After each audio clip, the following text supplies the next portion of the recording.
where news is done right.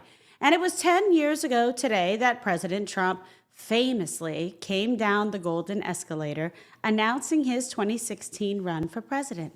And every day since, he's dominated American politics and upended the political establishment. He's taken aim at the status quo, delivered victory after victory, and is now well over 100 days into his second term. And it comes as tensions in the Middle East continue to escalate. Today, Israeli military has warned residents in part of Iran's capital to evacuate ahead of Israeli strikes, and comes after a weekend of escalating back and forth attacks between Israel and Iran that raised fears of a wider, more dangerous regional war. Israel launched the strikes last week, and amid growing concerns that Tehran was growing closer and closer to developing a nuclear weapon. And now, President Trump is telling the Iranians they must make a deal or risk further destruction. Watch. Signals or seen any messages from intermediaries that Iran wishes to de-escalate the conflict? Yeah. What have you heard? What have you heard from the Iranians? They'd like to talk, but they should have done that before. I had 60 days, and they had 60 days, and on the 61st day I said, we don't have a deal. They have to make a deal, and it's painful for both parties, but I'd say Iran is not winning this war, and they should talk, and they should talk immediately before it's too late. Joining me now, Iran program research analyst at the Foundation for Defense of Democracies, Janatan Sayeh. Thank you so much for being on the program for this important and compelling discussion. Great to be with you. All right. Well, now Iran fired a new wave of missile attacks on Israel early Monday, very sadly and disturbingly, killing at least 5 people, while Israel claimed it had achieved air superiority over Tehran. You know, what can you tell us about where you think this conflict goes over the next days, the next, few weeks, months, in fact, and just what's at stake here globally? Sure. So when we talk about Iran's military strategy, their main doctrine has been to overpower Israeli air defense systems using their ballistic missiles. And of course, they prioritize quantity over quality. These are relatively easy to intercept if they come in small waves. But what we've seen is just nightly assaults against Israelis. So as time goes on, news analysis has updated us on how many missiles Iran has left. They say about maybe 2,000 is the assessment with the amount of how much Iran started this recent escalations with, which tells us that it would no longer be sustainable for the Islamic Republic to continue these assaults on a nightly basis unless other powers step in. There are some reports saying that China might be stepping in to supply Iran with more military equipment, but Iran by itself cannot necessarily sustain this in the long term, and the leaders are really concerned. That's why there are some reports claiming that the Ayatollah himself, the supreme leader, and other high-ranking officials are basically begging for a potential new deal, and they're promising dismantlement. Of course, we don't know if that's true or not, but when it comes to what's at stake, we are potentially witnessing the collapse of the theocratic regime in Tehran. I mean, that's a possibility depending on how much Israel and Washington want to push this military campaign. But what's at stake potentially is a fundamental restructuring of the region. Yeah, you're right about that, and that's very important geopolitically. What do we know about Iran's efforts, to build a nuke, in fact, and can Israel dismantle this capability, once and for all, so we don't relive this page, this chapter in history, with a very successful and targeted air campaign? What we do know about Iran's nuclear program was that they were rapidly moving towards weaponization. And this is not just based on an assessment from nation states like Israel, which has been raising the alarms for a year. This time is the IAEA, the nuclear watchdog. It's an international independent agency and has officially stated, right before Israel attacked, had officially declared that Tehran is no longer abiding by the guidelines, which means they could no longer assess whether their nuclear program is entirely peaceful or not. Now, of course, we have access to leaked reports saying that Iran was rapidly, like I said, moving with weaponization efforts. So there are 2 main sites that we're discussing here, Natanz and Fordow. So the latter, Fordow, is the main issue at hand currently because they assess that a lot of major capacity, specifically enrichment capacity, is underground there. So Israel was able to effectively weaken Natanz, the first site, but when it comes to Fordo, some military analysts are suggesting that it would be hard to achieve without B-2 or B-52 American bombers. So the United States is the only power that has the capacity to fully ensure that we can, in fact, fully dismantle Tehran's nuclear program on a tactical front. You know, President Trump has been increasingly more vocal about wanting Iran to make a deal. You know, in your opinion, what should that deal and what would it even look like? Are we past that point, given what has, you know, occurred and transpired thus far? I mean, how do you see that piecing together? So the recent attack wave by Israel for the past few days has been really unprecedented. The Islamic Republic has never really gone through anything like this since the Iran-Iraq War, and even then, arguably, it was not this in this scale. So in a sense, from the Iranian perspective, this is kind of a point of no return. The Middle East will never be the same. The perceptions of your adversaries would never be the same. So if you were to pursue diplomacy, which of course, and on paper sounds like the best option, you would be delaying a potential another conflict. You would allow Iran to regain its capabilities in the long term, because now that they've seen how easily they could be overthrown by an Israeli military campaign that hasn't even involved America yet, they're feeling insecure in their position. They're increasingly paranoid, these leaders. So even if we were to reach a sort of diplomatic solution now, it's very questionable, one, how long lasting it would be, and two, what Tehran's intentions are. They've always seen their military capabilities as their strength. So would they simply give that up? And when we talk about discussions of nuclear negotiations, it came down to the issue of enrichment, meaning having the capacity to enrich uranium with their advanced centrifuges. So it's debatable what is left there to begin with. So there needs to be first an assessment as to how much damage has been done, how much leverage Tehran still holds. But as we've seen right now, there are basically a few airstrikes away from full dismantlement of their nuclear program. So it seems like for now where they're headed, which is probably why Israel has not yet decapitated the leadership, specifically the supreme leader. There is a possibility that they are in fact hoping for a deal with him. Okay, so all right, that's interesting. So meanwhile, Iran has a proxy in Hezbollah, cells across the globe. They've also demonstrated a persistent intent to develop operational capabilities in the United States and, quite frankly, in Latin America as well. You know, what is the current assessment on the scale of Hezbollah's sleeper cells? I think this is extremely important to understand this, or active operatives in America, right here in our own backyard. So what we saw that was perhaps the best example to what you're mentioning was their attempts to assassinate President Trump more than once as he was on the campaign trail.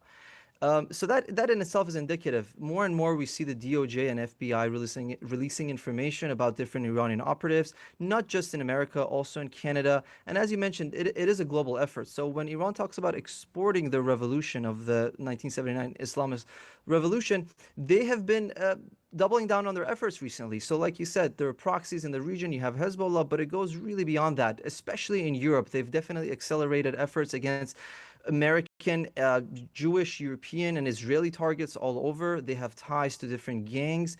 Increasingly, they are seeking to leverage criminal networks so they can distance themselves from their malign activities here in the United States and Europe. But that effort is not going anywhere. If you just watch the rhetoric coming from regime officials, they continue to say America is our main threat and we will try to destabilize it from within. Another angle of looking at that is every time there's an unrest, whether there was a pro-Palestine sentiment going on, at this point a few months back, America was able to assess that Iran was in fact financing and organizing these. So it's even beyond supporting criminals, and it's in fact leveraging civic unrest, particularly if it's a left-leaning issue. So what is the likelihood that Iranian-designed drones could actually target the U.S. homeland? And I think this is something that's particularly disturbing, in fact, maybe, frightening, terrifying to our viewers, but we want to know the facts. We want to know the truth. Sure. So when it comes to the range, Iranian ballistic missiles have the widest range, and they can, in fact, reach mainland Europe. But when it comes to targeting Americans, well, Iran has done that in the region plenty, especially under Biden. There was a surge on attack on U.S. personnel in various bases, primarily Iraq, Prior to the withdrawal from Afghanistan, it was the same scenario there. So every time Iranians have had an opportunity, specifically the regime, of course, we're not talking about the people here, but when we talk about the Iranian regime, whenever time they had an opportunity to harm Americans, wherever they did it. So they were even in touch with the Taliban at the time, setting bounties on American personnel. They tried to assassinate American generals in Europe when they were trying to avenge Qasem Soleimani, the head of their IRGC Quds force. So every opportunity they had, they were able to maximize and capitalize on it to the best of their ability. But of course, the homeland has been relatively safe when it comes to direct drone or missile attacks. So that's why they've doubled down on their efforts when it comes to leveraging criminal networks and, like I mentioned, civic unrest. And with the fall of the Assad regime, has Iran lost a critical, land bridge for resupplying Hezbollah?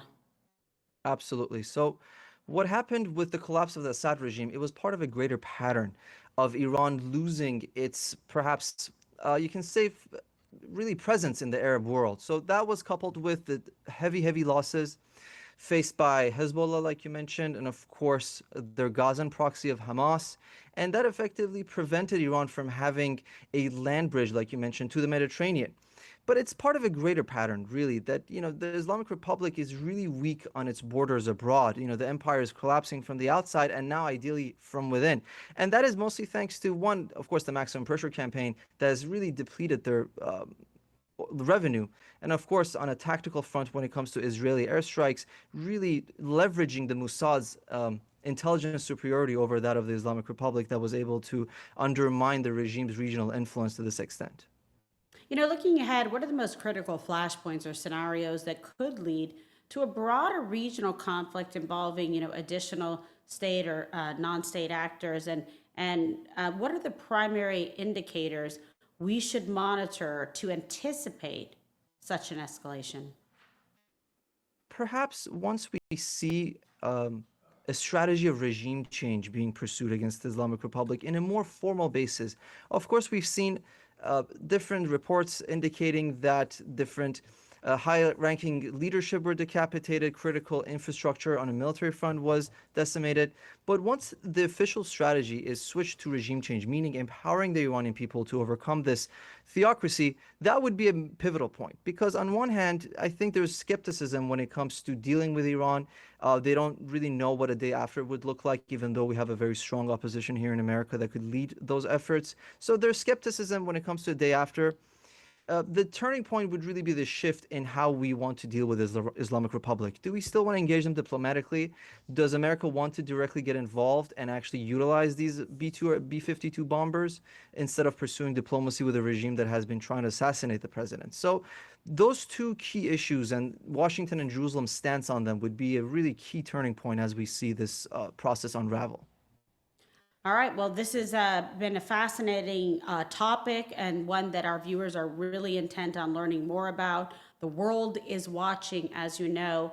Janatan, Sayeh, what a pleasure to have you on the program. And can you tell all our viewers where they can follow you, find you, learn more? Thank you. Yeah, please follow me on, you can follow me on X, Janatan Sayeh. You can also follow my analysis through FDD. And yeah, I often frequently publish on the Long War Journal as well. But it was a pleasure being here, and it was a very, very interesting discussion. Yes, I look forward to having this discussion again as the situation develops on the ground in Iran and in Israel as well. Thank you so much. Thank you for having me.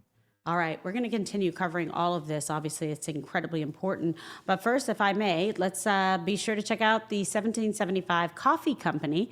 We talk about it all the time. Don't compromise on taste, quality, or your values.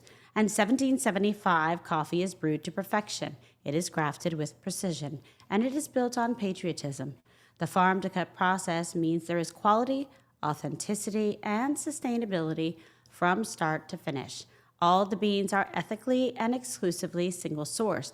So try 1775 coffee today. Go to 1775coffee.com/kg for 15% off of your first order. Now, as chaos continues to find a welcome home under the left-wing leadership of Los Angeles, President Trump is making it crystal clear. That ICE is ready to do its job. Watch. Focus on the cities, because the cities are where you really have what's called sanctuary cities, and that's where the people are.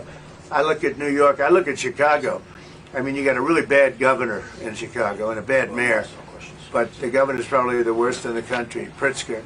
But I look at how that city has been overrun by criminals, and New York and L.A. Look at L.A. L.A. Those people weren't from L.A. They weren't from California. Most of those people, many of those people, and yeah, that's a focus. Biden allowed 21 million people to come into our country. Of that, vast numbers of those people were murderers, killers, people from gangs, people from jails. They emptied their jails out into the U.S. Most of those people are in the cities, all blue cities, all Democrat-run cities, and they think they're going to use them to vote. It's not going to happen. I want them to focus on the cities, because the cities are where you really have what's called sanctuary cities, and that's where the people are. I look at New York, I look at Chicago. I mean, you got a really bad governor in Chicago and a bad mayor, but the governor's probably the worst in the country, Pritzker. But I look at how that city has been overrun by criminals, and New York and L.A. Look at L.A. L.A. Those people weren't from L.A. They weren't from California. Most of those people, many of those people, and yeah, that's a focus. Biden allowed 21 million people to come into our country. Of that, vast numbers of those people were murderers, killers, people from gangs, people from jails. They emptied their jails out into the U.S. Most of those people are in the cities, all blue cities, all Democrat-run cities, and they think they're going to use them to vote. It's not going to happen. Guilfoyle here, and I'm so excited to introduce the Patriot Lifestyle Benefits Program. With our benefits program, you get a range of lifestyle benefits at an affordable price, so you can save money and stay secure. For example, as a member, you will access exclusive discounts with NB Cash Back, so you can save more on your everyday expenses like groceries, restaurants, and even auto services. And with NB Travel, you can experience more but spend less by enjoying deep discounts on flights, hotels, entertainment, and so much more.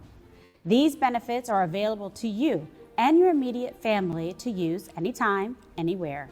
We also offer identity theft protection, so you can stay on top of any unauthorized, fraudulent, or illegal activity. And access free and discounted legal services, so you can protect your rights and receive top legal advice without breaking the bank. Plus, enjoy peace of mind on the highway with our roadside assistance program. And even take care of your furry friends with discounts on pet food, toys, medicine, grooming, and even trips to the vet. Our program is designed specifically for America First patriots like you, who understand the importance of letting your dollars reflect your values and supporting companies who support you. And the best part of all of this, our benefits are at below market prices, so you can enjoy all of them while living the Patriot lifestyle to the fullest. So don't miss out. Visit our website at patriotbenefits.net. That's patriotbenefits.net.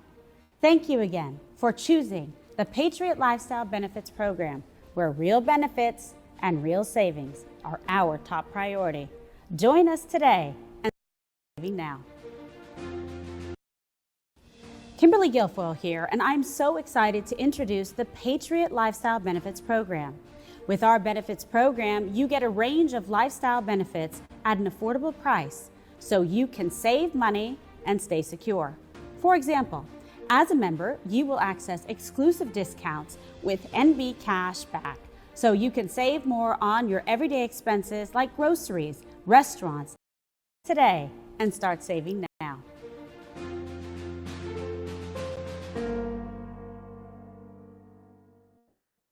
And all of this crime and chaos also makes you wonder just who is behind these riots and who is in fact funding them. That is the question. Follow the money, folks. Here to answer that and so much more, the author of Making Hate Pay, Daily Signal columnist Tyler O'Neill. Thank you so much for being back on the program. It's great to see you. Really fascinated to hear what you have to say about all of this. we're seeing, Tyler, in Los Angeles and other parts of the country, it doesn't seem so organic, if I may say. Yes. Well, it's very interesting that they found a man going around delivering these shields to the protesters. We see this over and over again, where these protests turn into riots, and it's like the protests are designed to become violent later on. And that was what we've been seeing in droves in LA. And so it raises the question, who's funding this? And there are some interesting organizations that stand out. They really leap out from the recent news. So we actually saw the president of California's chapter of the SEIU get arrested for blocking ICE. And that raises the question of why he was there and whether the SEIU is at all involved in these protests and in these, ultimately, riots, these actions to block ICE from doing its job. One of the organizations out there that's been organizing protests against ICE, Immigration and Customs Enforcement, is an organization called the Coalition for Humane Immigrant Rights LA, or CHIRLA is how they're often referred to. CHIRLA has said that they were not organizing the protests, but they have a long track record of organizing protests against ICE in LA, and they have been receiving federal funds, interestingly enough, not only from the federal government, but from the Department of Homeland Security, the very agency that they're organizing people to protest against. So this is one of the really shocking things to come out of this whole situation. We don't have evidence 100% that CHIRLA is organizing these protests, but what we do have is CHIRLA's long track record of preparing these protests. And then you see the signs, and all the signs have the picture of this Marxist party, the Party for Socialism and Liberation, which has been printing off the signs that these protesters use when they engage in these actions that escalate into riots. Your recent Daily Signal article highlights concerns about a big tech employee who claims that big tech companies use the Southern Poverty Law Center's labels to blacklist conservative groups. What have you found? Yes, this was a really, really interesting move, because I've seen throughout my time, over the past few years, the Southern Poverty Law Center's hate map, which puts mainstream conservative and Christian groups on the same map as the Ku Klux Klan, with Klan chapters saying that this map is revealing the infrastructure upholding white supremacy in the United States. This map has been used by big tech companies to blacklist conservative organizations. And in this particular case, it's the Ruth Institute, which is a small nonprofit dedicated to helping the victims of the sexual revolution. And the Ruth Institute is interesting because the SPLC, in branding them a hate group, cited the founder of the Ruth Institute, who was just quoting the Catechism of the Catholic Church. So if the Ruth Institute is a hate group, then by the logic of the SPLC on attacking the Ruth Institute, the entire Catholic Church should be a hate group. But anyway, in this case, the Ruth Institute was trying to work with a fundraising company called Salsa Labs. And they reached out to Salsa Labs and said up front, look, other companies have blacklisted us because we're on the SPLC hate map. We don't think we belong on that map. Here's why. And the employee listened, did his own research, and said, I agree with you. I think it's horrible that you're blacklisted, but there's nothing I can do because the board of directors at our company won't budge on this issue. And he said even the CEO thought that the Ruth Institute shouldn't be on the hate map, that they should be able to do business with the Ruth Institute, and yet even the CEO's hands were tied. Given your previous work in the book, Making Hate Pay, how do you see this all playing out, and what are the most effective strategies for conservative organizations to try to, push back against all this politically motivated blacklisting? Yeah, that's an excellent question. I think one of the most effective strategies is to go to the courts and to go to the media. I mean, if you're a conservative organization that is facing blacklisting for any reason, especially related to the SPLC, I'd really ask that you reach out to me, because I've gone and raised this issue multiple times in the public and gotten results. I mean, one of the big examples was in 2017, a charity watch group called GuideStar decided to put an SPLC designated hate group label on every organization on the SPLC's hate map. And as soon as they did that, you know, not the Ruth Institute, this was D. James Kennedy Ministries filed, no, it was Liberty Counsel. Sorry, there's so many. Liberty Counsel filed a lawsuit saying, look, this is defamation. And I was the first to report on this lawsuit.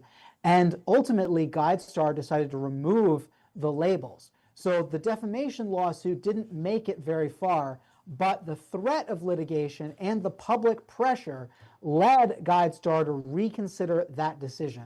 There have been many lawsuits against the SPLC. Most of them have not made it through to the discovery process, but one of them that I've been covering very closely, this is a case out of Georgia where an immigration group was branded an anti-immigrant hate group by the SPLC. They sued and they made it past a really important legal hurdle into the discovery process. So that lawsuit is most likely headed toward a trial where the SPLC will finally have to answer for putting this group on the hate map. You know, in your other latest book, you delve into the pervasive influence of wokeness across various institutions. Looking, in fact, at corporate America in mid-2025, what are the biggest signs of a significant pushback or shift away from DEI initiatives and other woke policies? Yeah, we've seen fantastic progress in corporate America in pushing against these woke ideologies. I mean, when I wrote the book, The Woktopus, I was focused on how the Human Rights Campaign in particular had this list of things that they asked the Biden administration to do. And Biden essentially said, sure, you want me to jump? How high? And he fulfilled at least 75% of HRC's recommendations. This is the organization that most companies, well, most really big companies had worked really hard to, they bend and scrape to get good ratings from the Human Rights Campaign so that the ESG capitalist engines that were using woke ideology as a benchmark for their investing would continue to invest in these companies. Thankfully, when President Trump entered office, he issued a really important executive order that said, look, these DEI initiatives, this push to racialize your businesses, this violates the Civil Rights Act. And he has a really excellent case on that issue, because many of these DEI initiatives are reinstituting quotas, saying, you have to have a certain number of Black employees, a certain number of Black people in leadership. And then, there's the really negative aspect of this, where so many Asian Americans have found themselves discriminated against because Asian Americans tend to perform better on standardized tests, tend to have really strong work ethics, and yet the DEI quota system always works against Asian Americans. And so Trump said, let's put an end to this. Most companies are just following suit and saying, oh, we don't want to discriminate on the basis of race anymore. And so we're seeing a large move also away from the Human Rights Campaign in corporate America, which is really encouraging to see. Considering the themes, in your work, where do you see the next major battlegrounds emerging in the culture war? Are there specific areas, whether it's education, entertainment, or perhaps new technological frontiers, where you are currently anticipating the most, significant ideological clashes to be coming forward in the coming years? Right now, I think it's really interesting to pay attention to the Democratic Party to see where they're going to fall on the issue of wokeness overall. Because right now, thankfully, President Trump in the White House is taking many of these woke institutions to task, and he's taking the ideology to task. But many on the left have realized that the Democrat Party essentially has an albatross around its neck with these woke policies. And if they want to succeed at the ballot box, they're going to have to re-examine just how committed to this ideology they are. And so far, they're not really willing to reconsider that. I mean, we've had very interesting moves where some Democrats who tend to identify more as moderate have said, look, we need to rethink some of these woke policies. We need to rethink the impact that the Southern Poverty Law Center, the Human Rights Campaign, the ACLU have on our policies. And as soon as they came out with the document saying they need to rethink these things, the DNC essentially pushes it aside and acts as though it doesn't exist. Because the left, so much of the power of the left, the money and the influence that they have, their infrastructure is all dedicated toward upholding woke ideology. So it's very hard for the Democratic Party to divorce itself from this. We're able to see big tech and corporate America starting to move away, at the very least in their messaging, from wokeness. Now, of course, there are some instances where we're seeing corporate America try to smuggle wokeness in under the radar, and we're following that and paying close attention to that at the Daily Signal. But in the main, the news is good. But when it comes to the left, I mean, I really wish that we can have a time in this country where we have two sane political parties that both reject this ideology. But the more and more I see it, the more I think the Democratic Party is intrinsically wedded to this. You know, for individuals who feel kind of overwhelmed by the whole pervasive nature of woke ideology in their workplaces or their communities, you know, what practical advice or strategies would you offer to them to, you know, resist or perhaps to learn to how to navigate these pressures, you know, without jeopardizing their livelihoods, their social standing in the community, et cetera? Because people struggle with a balance between this. Yeah, I think the number one piece of advice that I'd give is don't assume that you're the only one who disagrees with this. If you make yourself known at least a little bit, I think you'd be surprised to find that there are many other people in your workplace, many other people at your school, many other people in your community who agree with you.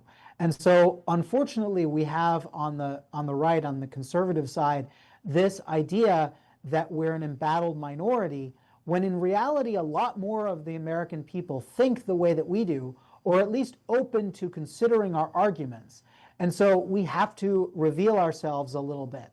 Now, of course, you shouldn't, go around trumpeting go around shouting, "Hey, I'm conservative," everywhere you go. You just make it clear in a few ways that you ask questions, like say, "Look, I don't know if our company really should be leaning in on all this LGBT agenda. I don't think we should all be leaning in on this." I think it's important for companies also to hear, like I've seen companies that will automatically promote groups on the left and not groups on the right. And if you're a customer at one of these companies, I think it's a good idea to say, like, "Look, I really like your product. I go to Chipotle a lot, for instance, and Chipotle was just supporting GLAAD, which is a left-wing activist group. And I'm like, look, Chipotle, why don't you support an organization that is middle of the road, or that is not politically divisive?" And so if you use your voice in these small ways, I think the impact that you'll have, it may not convince everybody on the other side, but for people to know that there is disagreement, I think is a major thing, because so many people live in a bubble these days. They assume that there's no disagreement. Couldn't agree more, but excellent advice as always. How much do we love having you on this show? Come on. A lot, right? Yeah, it's always a pleasure to come on with you. You're the best. Tyler O'Neill, the one and only, ladies and gentlemen. Tell everyone where they can follow you, find you, learn more, educate themselves, and just become awesome at life like you. Thank you so much. So the way you can follow me is mostly on X. That's where I put most of my work. That's Tyler 2, the number 2 O'Neill. You can find Making Hate Pay and The Woktopus on Amazon and wherever fine books are sold. The Woktopus has an audiobook version that I also recently released. But Making Hate Pay is extremely relevant now because the SPLC just put Focus on the Family on their hate map. And that's huge because for a long time they said we're not anti-Christian because, look, we don't put focus on the hate map. So that's a really revealing change. You can follow the Daily Signal, dailysignal.com, on almost every platform except TikTok, and we'll be bringing you the news as it happens. All right. Tyler O'Neill, always a great pleasure to have you on the show, my friend, and we will continue keeping an eye on all of this and call on you again. Thank you so much. Thanks again. All right, and in closing, President Trump is showing what strong leadership looks like and feels like, and not letting the Washington status quo get in the way. It's why he chose to run for president in the first place a decade ago, and why his most loyal supporters have stuck with him every step of the way, like this girl. And it's exactly what we need to get this country back on track. So I personally want to thank you so much for joining us today. Please be sure to download the Rumble app, subscribe to my channel, turn on notifications, like and share, and tell all your friends so they know exactly where to find us. And please also be sure to follow me across all platforms: X, Truth Social, Facebook, Instagram, and TikTok.